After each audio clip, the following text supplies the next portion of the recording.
여기서 그래도 조금 이제 만약 약간 떨어지는 팀이라고 한다면 약간 떨어지는 팀.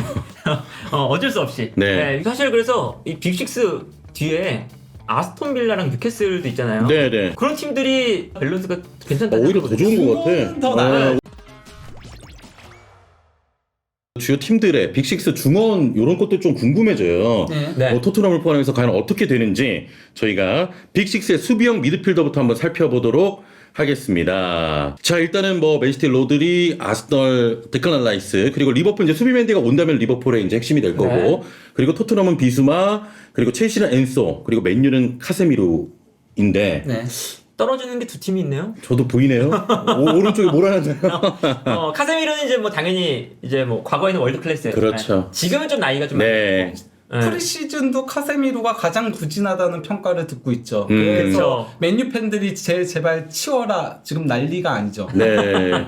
자, 그러면은 뭐 일단 뭐 최강, 최악 이런 거 좀 꼽아주세요. 일단은 뭐 최악은 토트넘하고 이제 맨유를 좀 꼽을 수 있을 것 같은데요. 비스마 무시하는 거예요?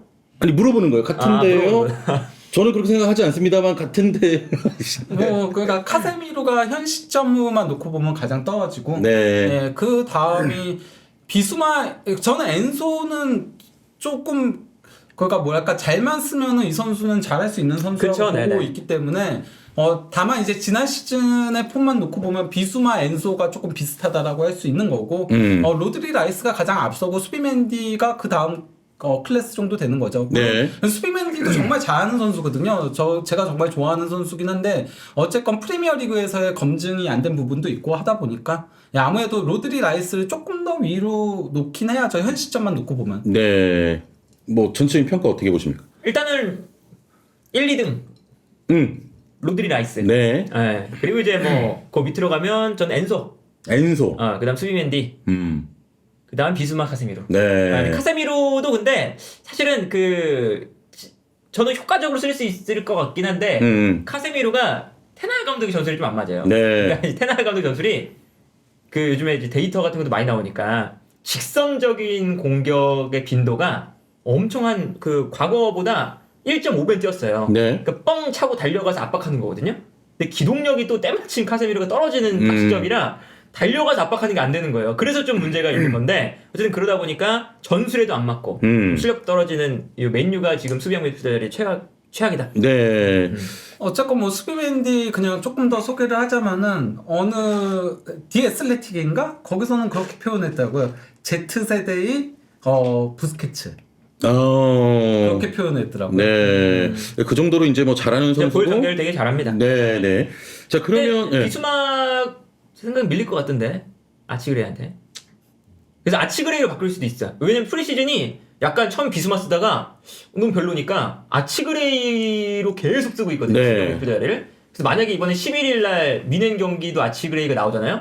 그럼 저는 프리미어리그 1라운드도 아치그레이가 나올 것 같아요. 근데 아치그레이는 괜찮더라. 다만 미넨전에는 바이언전에 약간 생각한 건 있지만 그 나이 비해서 잘하죠. 그렇죠, 그렇죠. 네. 네, 그거는 진짜 그 바이언과 토트넘 경기 조금 이따 얘기하겠습니다만 한번 그거 살펴봐야 될 것 같고 지금 저희가 이제 띄워드린 건 수비형 미드필더의 빅식스 비교인데 그러면 이제 중원 스쿼드하고 뎁스 전체를 좀 비교해 보도록 하겠습니다. 요거 일단 뭐 요렇게 이제 저희가 띄워드렸는데 많은 선수들이 있는데 요거 좀 어떻게 보세요 전체적으로? 확실히 맨시티하고 아스널하고 좀 완성이 되어 있긴 하죠. 네. 예, 그리고 리버풀은 그래도 수비맨디가 오면은 맥칼리스터 수비맨디면 상당히 괜찮은 중원 조합이 된다라고 할 수 있죠. 거기다 뭐 커티스 존스도 이번에 프리시즌에서의 폼 같은 것들은 나름 괜찮은 편이긴 하거든요. 네. 예, 그리고 흐라벤베르도 프리시즌에는 괜찮은 모습을 보여주고 있고 물론 프리시즌 많이니까 조금 더 지켜봐야 되지만은 예, 그리고 이제 토트넘하고 맨유하고 첼시는 조금 더 지켜보긴 해야죠. 네. 근데 이제 첼시 같은 경우도 라비아는 폼이 굉장히 괜찮더라고요. 프리시즌에. 네. 칼세도랑 이제 엔소는 아직 뛰지를 못했었으니까 네. 보진 못했었고. 네. 자, 전체적으로 이제 뎁스 총평을 해주셨고 페노 생각 어떻습니까? 저는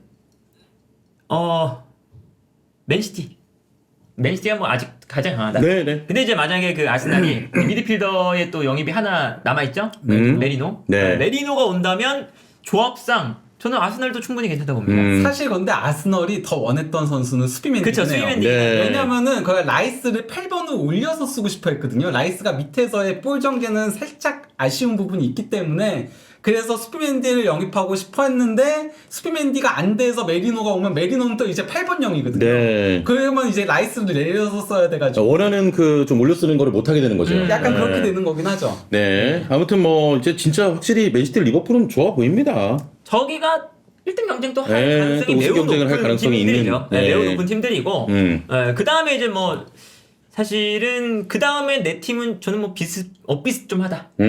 좀 엇비슷한데 여기서 그래도 조금 이제 만약 약간 떨어지는 팀이라고 한다면 토트넘 맨유.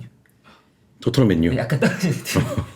어쩔 수 없이. 네. 당연히 미드필더 뎁스라던가 이 선수들의 뭐 주전 선수 멤버들끼리 비교해봐도 사실 약간 맨유는 떨어지는 조금- 게 토트넘과 맨유죠. 저는 그러니까 토트넘보다도 맨유가 현 시점에서는 가장 떨어져 보이긴 해요. 그래서 맨유 여기도 영입을 해야 돼요. 수비형 미드필더 쪽도. 그러니까 카세미로가 워낙 안 좋기 때문에 네. 이게 지금 프리시즌의 문제로 조금 드러나고 있거든요.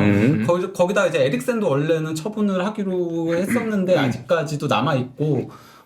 맥토미니도 약간 그렇고 네. 그런 것들이 있어서 네. 그래서- 마이누한테 기대를 굉장히 많이 걸어야 되는 상황인 거거든요. 네. 사실 그래서 이 빅식스 뒤에 아스톤 빌라랑 뉴캐슬도 있잖아요. 네네. 그런 팀들이 전 토트넘과 맨유보다 밸런스가 괜찮다. 오히려 더 좋은 것 같아. 수원은 더 나아요. 오히려 더 좋은 것 거기가 같아. 좀 나쁘지 않아요. 네. 그러니까 기마라미스라던가 조엘링턴이라던가 이제 토날리 돌아오는 토날리 네. 아스톤 빌라도 미드필드 되게 강하잖아요. 오나나도 영입하고 그래서 아무튼 중원은 네. 그렇습니다.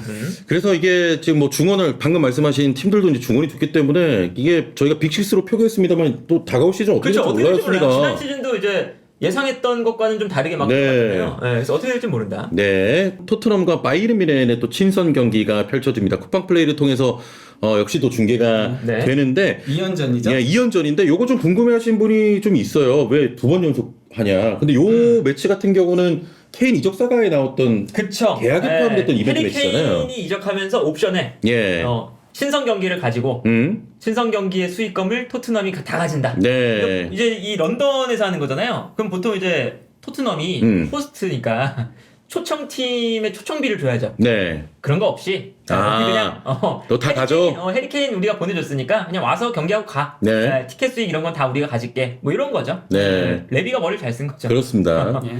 자, 근데 요번에 이제 2차전 요 런던에서 치러지는 요 경기는 모두 좀 주전이 출격할 것 같은. 아니, 뭐 그 주전이 출격할 것까지는 모르겠지만 네. 다 복귀했다. 다 복귀했다. 네. 로메로 반더벤 훈련 복귀했고요. 그리고 케인과 폰지도 훈련에 복귀를 했습니다. 네, 예. 전부 다 훈련에 복귀해가지고 이제는 출전 준비들을 하고 있는 거죠. 네.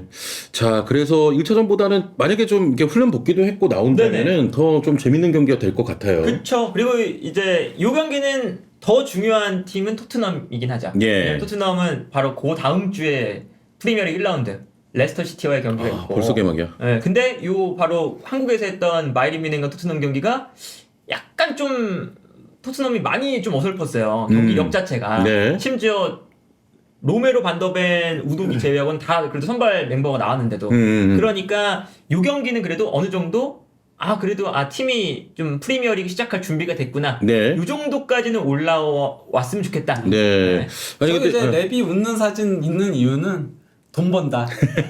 돈 번다. 예, 그렇죠. 돈 버는 거 참 좋아합니다. 아니 케인이 오면은 만석이겠죠. 그럼요. 그쵸? 그럼요. 네, 엄청 보고 오니까. 싶어 하는 거지. 네. 아니, 근데 이런 얘기도 한번 조금 해보고 싶은데, 지금 로메로 반더벤 훈련 복귀라고 저희가 말씀드렸는데, 그 저번에 팀 K리그 하고 나서 우리 부버정님이 약간 이거 토트넘은 선수가 지금 없는 문제라기보단 구조적인 문제가 좀 있다. 이런 얘기를 하셨어요. 그러니까 너무 이제 수비 숫자가 적은 것들도 있고, 네. 그리고 이제 압박을 풀어나오는 빌드업 구조 자체가 너무나도 부실하다 보니까 바이언처럼 압박을 강하게 가져가는 팀 상대로는 굉장히 고전하는 모습들이 많았거든요. 네. 예, 그래서 그런 얘기를 한 거였죠. 그 반더벤 그래도 로메로가 좀 복귀하면 좀 나아지죠. 낫죠? 네. 나아지긴 하겠는데 그래도 구조적으로는 조금 문제는 있어 보인다. 그러니까 이게 뭐 당장 요 프리시즌 한 경기가 네. 아니라 좀 리그를 좀 길게 보면 지난 시즌도 10경기는 대단해. 네. 이러다가 반더벤 부상, 로메로 퇴장 한 명씩만 빠져도 엄청났죠, 구멍이 그때. 이게 막 흔들리잖아요. 맞아요. 사실 프리시즌도 비슷했거든요. 예. 프리시즌도 수비를 둘이서 해야 돼요. 네. 센터백들이. 근데 센터백들이 로메로 반더벤이 아니라 그때 로야라고 밴데이비스였나요? 이런 네, 선수들이 네. 하니까 당연히 퀄리티가 좀 확 떨어지죠. 그러니까 이게 약간은 이 포스테코글루 감독의 전술이 좀 개인 역량에 의존하는 경향이 좀 커요. 늘 탈압박할 때도 뻥 차고 손흥민, 네. 쿠루셉스키 탈압박해 이건데 김민재한테 쿠루셉스키가 안 되니까 아무것도 못하고 이런 것들이잖아요. 근데 너무 이제 그 개인 역량에 의존하는 좀 극단적인 유형의 축구라 약간 이번 시즌이 좀 불안한 건 있죠. 네. 왜냐면 프리미어리그 팀들이 지난 시즌에도 초반에는 이거 너무 되게 극단적인 축구에 당황해서 10경기 동안 대처를 못하다가 그 이후부터는 다 대처를 하기 시작했거든요. 그렇죠. 네, 그러니까 다 아는 거죠. 두 번째 시즌인데 전술적인 변화가 막 특별히는 지금까지 보이는 게 없어서 고래에서 조금 토트넘이 불안한 면은 있다. 네. 이거는 뭐 해외에서도 다 지적하는 겁니다. 그렇습니다. 자, 그래서 이제 토트넘 바이언 이번 2차전 이게 이제 저희 머리 위에 있는 게 지난 경기 라인업이고 그리고 요게 이제 바이에른 뮌헨과 토트넘 2차전의 오른쪽이 예. 예상 라인업인 거죠. 예. 뭐 그러니까 그 로메로랑 판더펜이 복귀하긴 했는데 바로 선발로 나올 수 있을지 여부는 네. 아직 불투명하기 때문에 예, 그래서 저렇게 2명씩 적어놓은 거예요. 그런 포지션 같은 경우는. 네. 예, 그리고 이제 바이언 같은 경우도 케인을 그래도 어지간하면 선발로 왜냐면 이게 토트넘에서 있는 경기이기 때문에 내보내려고 하지 않을까라는 생각은 들긴 하지만은 그쵸? 케인 근데 나오긴 해야 되지 않아? 그러니까 손흥민 선수 나오는 것처럼 한국에 왔을 때 네. 지난 시즌에 이강인 선수 약간 부상당했는데 마지막에 막 나오잖아요. 팬 서비스 차원에서라도 그렇지. 그 케인은 나오겠지. 나온다. 케인은 나와야지 뭐. 아니 케인 이적사가 때문에 계약이 된 그렇죠. 건데. 케인이 인기가 많아요. 네. 또 어쨌건 케인이 가장 늦게 합류한 선수 중에 한 명이어서 네. 못 나올 수도 있으니 이게 선발은 어려울 수 있으니까 그래서 이제 테를 백업에다가 이제 적어 놓은 거긴 합니다. 네. 자, 일단 뭐 이렇게 이제 예상 라인업 케어는 어떻게 좀 좀 달라진 점이나 이런 것도 어떻게 좀 보세요? 뭐 토트넘 같은 경우는 사실은 그 지난 경기에 이렇게 비교해 봤을 때 센터백 바뀌는 거. 센터백 바뀌는 거가 사실은 뭐 토트넘은 가장 큰 특징이고 네. 다른 선수들은 거의 비슷하게 나올 것으로 봐요. 근데 이제 어쨌든 바이린 미넨이 조금 이제 복귀한 선수들도 있고 네. 이제 합류한 다음에 무시할라 같은 선수들은 지난번에 경기 핏이 안 돼서 못 뛰었는데 네. 이제는 또 핏이 올라왔을 거니까 아마 바이린 미넨은 지난 경기와 비교했을 때 조금 변화는 있을 것 같다. 그리고 김민재 선수의 위치가 지난 경기 오른쪽이었죠. 예, 그렇죠. 아 오른쪽으로 한 번 더 쓸지 않을까. 네. 왜냐면 이게 결국에는 3백이거든요. 게이루는 그냥 올라가 버려요. 네네. 올라가서 사실 그 포로그를 그냥 압박하고요. 그리고 왼쪽 센터백에 스타니치를 두면서 이제 브레는 존슨 1대1 그리고 쿨루세프스키를 그 김민재가 1대1 오른쪽에서 샤샤보이가 손흥민과 1대1이었어요. 네네. 근데 이제 어쨌든 김민재 선수를 이제 프리시즌 경기를 보면 기본적으로 3백의 가운데에 둡니다.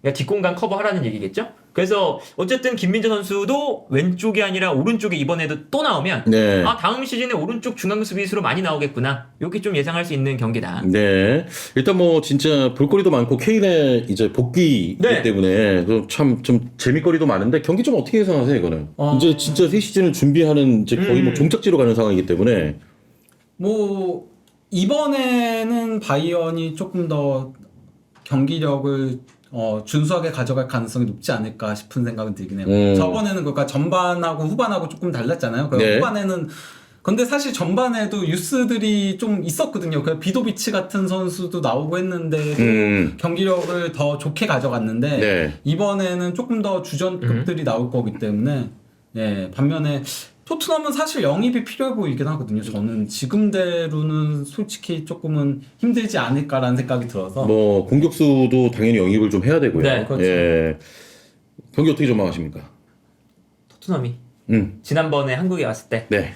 그 알려진 바에 따르면 그 전날에 고강도 훈련을 했다고 합니다. 네. 예, 인터뷰로도 나왔어요. 그 전날에 이제 아무래도 프리시즌 이제 얼마 안 남았으니까 시즌이 프리시즌의 마지막이 고강도 훈련, 체력을 끌어올리는 훈련을 했대요. 그래서 그 다음 날이 좀 비실비실거렸다. 약간 이런 그 관점이 있어요, 실제로. 네. 그러다 보니까 지난 경기보다는 토트넘이 저는 나을 것 같다. 아, 지난 아무래도 이제 경기보다는 시즌이 다가왔기 때문에 여기서 또 고강도 훈련을 하면 그건 콘테거든요. 그러니까, 여기서는 고강도 훈련을 하는 게 아니라 전술을 좀 이제 입혀야 되잖아요. 네. 그래서 아마 뭐 그런 이제 선수들이 막 지쳐 있거나 그러지는 않을 것 같고. 좀 더 쌩쌩하고. 네. 그러면은 더 괜찮지 않을까. 네.